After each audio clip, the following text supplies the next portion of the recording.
This is me at 5 years old, shortly before jumping into this beautifully still pool of water. I soon find out the hard way that this pool is completely empty because the ice-cold water is near freezing and literally takes my breath away.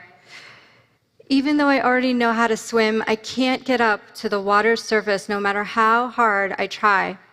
That's the last thing I remember trying to do before blacking out. Turns out the lifeguard on duty had been chatting with two girls when I jumped in, and I was soon underwater, so he couldn't actually see or hear me struggle. I was eventually saved by a girl walking near the pool who happened to look down and see me. The next thing I know, I'm getting mouth to mouth and being rushed to the hospital to determine the extent of my brain loss. If I had been flailing at the water's surface, the lifeguard would have noticed and come to save me. I share this near-death experience because it illustrates how dangerous things are when they're just beneath the surface.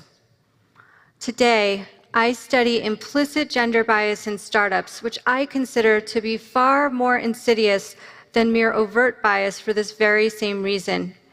When we see or hear an investor behaving inappropriately towards an entrepreneur, we're aware of the problem and at least have a chance to do something about it. But what if there are subtle differences in the interactions between investors and entrepreneurs that can affect their outcomes? Differences that we're not conscious of, that we can't directly see or hear. Before studying startups at Columbia Business School, I spent 5 years running and raising money for my own startup. I remember constantly racing around to meet with prospective investors while trying to manage my actual business.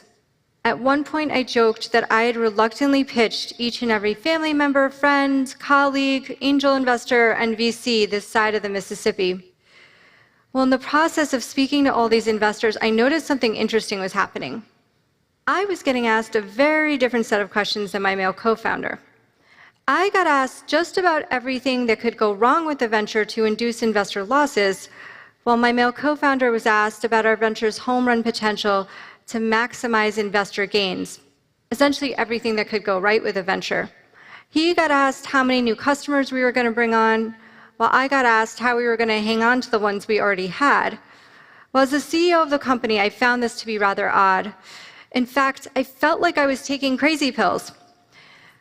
But I eventually rationalized it by thinking, maybe this has to do with how I'm presenting myself, or it's something simply unique to my startup. Well, years later, I made the difficult decision to leave my startup so I could pursue a lifelong dream of getting my PhD. It was at Columbia that I learned about a social psychological theory originated by Professor Tori Higgins called regulatory focus, which differentiates between two distinct motivational orientations of promotion and prevention. A promotion focus is concerned with gains and emphasizes hopes, accomplishments, and advancement needs, while a prevention focus is concerned with losses and emphasizes safety, responsibility, and security needs. Since the best case scenario for a prevention focus is to simply maintain the status quo, this has us treading water just to stay afloat, while a promotion focus instead has us swimming in the right direction. It's just a matter of how far we can advance. Well, I had my very own eureka moment when it dawned on me that this concept of promotion sounded a lot like the questions posed to my male co-founder, while prevention resembled those questions asked of me. As an entrepreneurship scholar, I started digging into the research on startup financing and discovered there's an enormous gap between the amount of funds that male and female founders raise.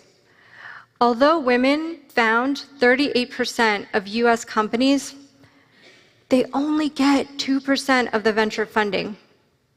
I got to thinking, what if this funding gap is not due to any fundamental difference in the businesses started by men and women?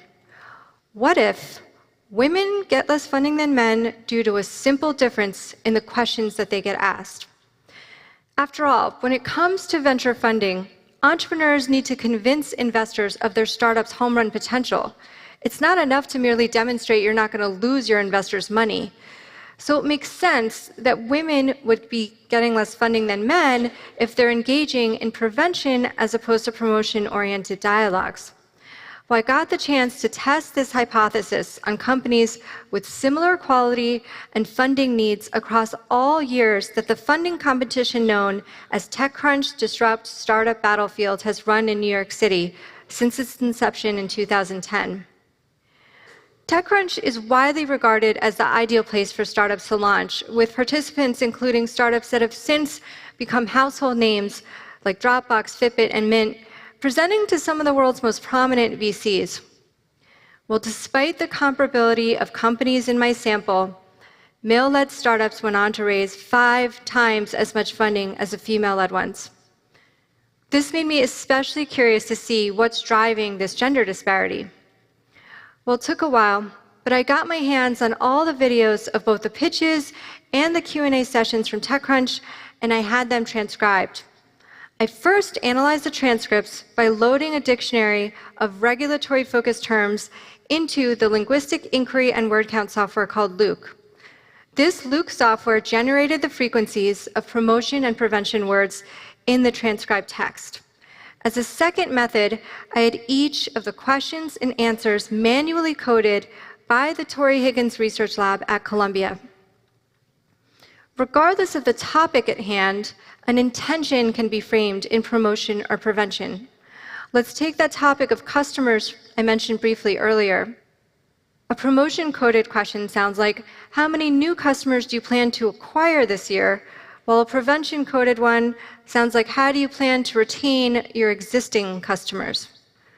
During the same time, I also gathered background information on the startups and entrepreneurs that can affect their funding outcomes, like the startup's age, quality, and funding needs, and the entrepreneur's past experience, so I could use these data points as controls in my analysis. Well, the very first thing that I found is that there's no difference in the way entrepreneurs present their companies. In other words, both male and female entrepreneurs use similar degrees of promotion and prevention language in their actual pitches. So having ruled out this difference on the entrepreneur side, I then moved on to the investor side, analyzing the 6 minutes of Q&A sessions that entrepreneurs engaged in with the VCs after pitching. When examining the nearly 2,000 questions and corresponding answers in these exchanges, both of my methods showed significant support for the fact that male entrepreneurs get asked promotion questions and female entrepreneurs get asked prevention questions. In fact, a whopping 67% of the questions posed to male entrepreneurs were promotion-focused, while 66% of those posed to female entrepreneurs were prevention-focused. What's especially interesting is that I expected female VCs to behave similarly to male VCs. Given its prevalence in the popular media and the venture funding literature, I expected the birds of a feather theory of homophily to hold here, meaning that male VCs would favor male entrepreneurs with promotion questions, and female VCs would do the same for female entrepreneurs. But instead, all VCs displayed the same implicit gender bias manifested in the regulatory focus of the questions they posed to male versus female candidates. So female VCs asked male entrepreneurs promotion questions and then turned around and asked female entrepreneurs prevention questions, just like the male VCs did. So given the fact that both male and female VCs are displaying this implicit gender bias, what effect, if any, does this have on startup funding outcomes? My research shows it has a significant effect. The regulatory focus of investor questions not only predicted how well the startups would perform at the TechCrunch Disrupt competitions, but also how much funding the startups went on to raise in the open market. Those startups who were asked predominantly promotion questions went on to raise 7 times as much funding as those asked prevention questions. But I didn't stop there. I then moved on to analyze entrepreneurs' responses to those questions. And I found that entrepreneurs are apt to respond in kind to the questions they get, meaning a promotion question begets a promotion response, and a prevention question begets a prevention response. Now, This might make intuitive sense to all of us here, but it has some unfortunate consequences in this context of venture funding. So what ends up happening is that a male entrepreneur gets asked a promotion question, granting him the luxury to reinforce his association with the favorable domain of gains by responding in kind, while a female entrepreneur gets asked a prevention question and inadvertently aggravates her association with the unfavorable domain of losses by doing so. These responses then trigger venture capitalists' subsequent bias questions, and the questions and answers collectively fuel a cycle of bias that merely perpetuates the gender disparity. Pretty depressing stuff, right? Well, fortunately, there's a silver lining to my findings. Those plucky entrepreneurs who manage to switch focus by responding to prevention questions with promotion answers went on to raise 14 times more funding than those who responded to prevention questions with prevention answers. So what this means is that if you're asked a question about defending your startup's market share, you'd be better served to frame your response around the size and growth potential of the overall pie, as opposed to how you merely plan to protect your sliver of that pie. So if I get asked this question, I would say, we're playing in such a large and fast-growing market that's bound to attract new entrants. We plan to take increasing share in this market by leveraging our startup's unique assets. I've thus subtly redirected this dialogue into the favorable domain of gains. Now, these results are quite compelling among startups that launched at TechCrunch, but field data can merely tell us that there's a correlational relationship between regulatory focus and funding. So I sought to see whether this difference in regulatory focus can actually cause funding outcomes by running a controlled experiment on both angel investors and ordinary people. Simulating the TechCrunch Disrupt environment, I had participants listen to 4 6-minute audio files of 10 question and answer exchanges that were manipulated for promotion and prevention language, and then asked them to allocate a sum of funding to each venture as they saw fit. Well, my experimental results reinforced my findings from the field. Those scenarios where entrepreneurs were asked promotion questions received twice the funding allocations of those where entrepreneurs were asked prevention questions. What's especially promising is the fact that those scenarios where entrepreneurs switched as opposed to matched focus when they received prevention questions received significantly more funding from both sets of participants. So to my female entrepreneurs out there, here are a couple simple things you could do. The first is to recognize the question you're being asked. Are you getting a prevention question?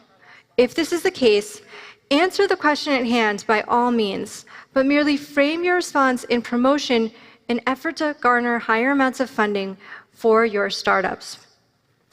The unfortunate reality, though, is that both men and women evaluating startups display the same implicit gender bias in their questioning, inadvertently favoring male entrepreneurs over female ones.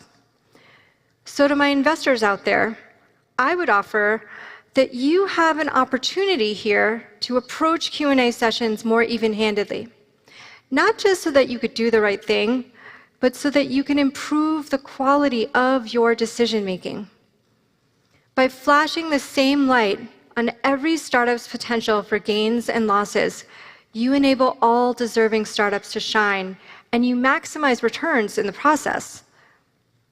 Today, I get to be that girl walking by the pool, sounding the alarm that something is going on beneath the surface.